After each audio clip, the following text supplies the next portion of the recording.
Council. Council. Yes. I'm asking you. Are you happy with the lawyer's performance in Besigye's case today? Totally no. Last time I talked here and people thought I was joking, but I can assure you I'm the most experienced legal performer here and also in East Africa.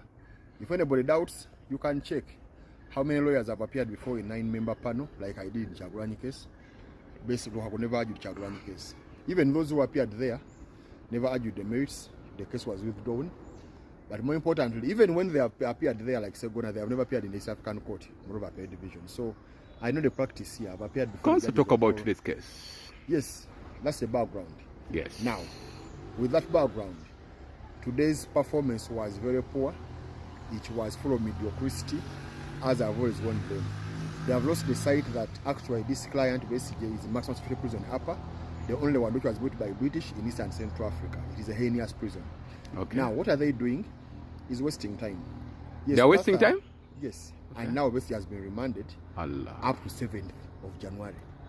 So I know what it takes to eat Christmas from that place. In all that, they are claiming they want first to exist court martial. They have also failed to exist it. We tell them we go to High Court and seek for easy reason. They are not doing it. 41 lawyers, what is the work? There must be a team for drafting documents.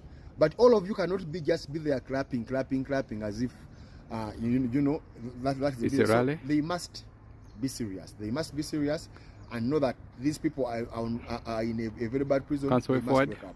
Of course, therefore, they must be serious. They must get up and start performing. Otherwise, I think at one time, Besigye will say, "Now I'm not representing myself." You may end up firing all of them because they are failing in their duty. They are, I don't know what is happening on their side. But don't forget, we are fundraising in our Alur fund via 0701 88 1231 and 078763 086.